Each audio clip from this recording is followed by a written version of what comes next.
ഓണക്കില്ലേ ചക്കരവറ്റി ഇല്ലാണ്ട് എന്താണല്ലേ? എന്നാ പിന്നെ ഒരു ചക്കരവറ്റി ഉണ്ടാക്കിയാലോ? ഇതുണ്ടാക്കാൻ അത്ര ബുദ്ധിമുട്ടൊന്നുമില്ലാന്നേ. ആദ്യം വേണ്ടത് കുറച്ച് കുരുമുളകും ജീരകവും ചുക്കുമാണ്.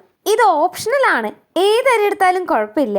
അരി എടുത്ത് വറുത്ത് അതിന്റെ കൂടെ നമ്മൾ ഏലക്കയും കൂടി വറുത്തെടുക്കണം. ഇനി ഒരു മിക്സിയുടെ ജാർ എടുത്ത് നമ്മൾ ഈ പറഞ്ഞ കാര്യങ്ങളൊക്കെ അതിലേക്ക് ഇട്ട് ആവശ്യത്തിന് പഞ്ചസാര ഇട്ട് നന്നായിട്ട് അങ്ങോട്ട് പൊടിച്ചെടുക്കാട്ടോ. ഇനി നമ്മുടെ മെയിൻ ഐറ്റമായ കായ എങ്ങനെ അരിയണമെന്നൊന്നും ഞാൻ പറഞ്ഞതിന്റെ ആവശ്യമില്ലല്ലോ. അപ്പോൾ വറുത്തെടുക്കണ വരെയുള്ള വീഡിയോ ഞാൻ എടുത്തിട്ടില്ല, കാരണം എല്ലാവർക്കും അറിയുന്ന കാര്യമാണ്. നമ്മൾ മഞ്ഞപ്പൊടിയുടെ വെള്ളത്തിൽ കായ കുറച്ചു നേരം ഇട്ട് കഴിഞ്ഞാൽ അതിന്റെ കറ പോയതിന് ശേഷം നമ്മൾ അരിഞ്ഞെടുത്ത് വറുത്ത് ശർക്കര പാനിലേക്ക് ഇട്ട് കൊടുക്കുക. നമ്മുടെ ചക്കരവറ്റി നല്ലപോലെ കിട്ടണമെങ്കിൽ നല്ലപോലെ തന്നെ ഇളക്കിക്കൊണ്ടേയിരിക്കണം. നമ്മുടെ ശർക്കര നല്ല ടൈറ്റ് ആയതുകൊണ്ട് തന്നെ പെട്ടെന്ന് ഒട്ടിപ്പിടിച്ച് നാശാവാൻ ചാൻസ് ഉണ്ട്. അതുകൊണ്ട് ഇളക്കിക്കൊണ്ടേയിരിക്കണം കേട്ടോ.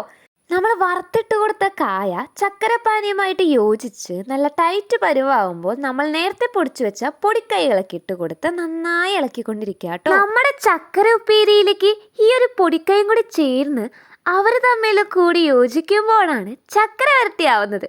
അപ്പോൾ ഓണത്തിൻ്റെ സദ്യയിൽ ഇടത്തോട്ടോ വലത്തോട്ടോ എന്നുള്ളത് സംശയമാക്കണ്ട. നമ്മുടെ ഇടത്തോട്ടിരിക്കുന്നൊരു ആൾ തന്നെയാണ് ചക്കര വരട്ടിയും കായ വറുത്തതും. അപ്പം ഇത്രയും എളുപ്പത്തിൽ ഉണ്ടാക്കാൻ പറ്റുന്ന ഒരു ഐറ്റം വേറെ ഉണ്ടാവില്ല. അപ്പം എല്ലാവരും ഒന്ന് ട്രൈ ചെയ്ത് നോക്കില്ലേ. പുതിയ റെസിപ്പിയായി അടുത്ത വീഡിയോയിൽ കാണാം. ചാനൽ സബ്സ്ക്രൈബ് ചെയ്യാൻ മറക്കില്ലല്ലോ. Bye bye.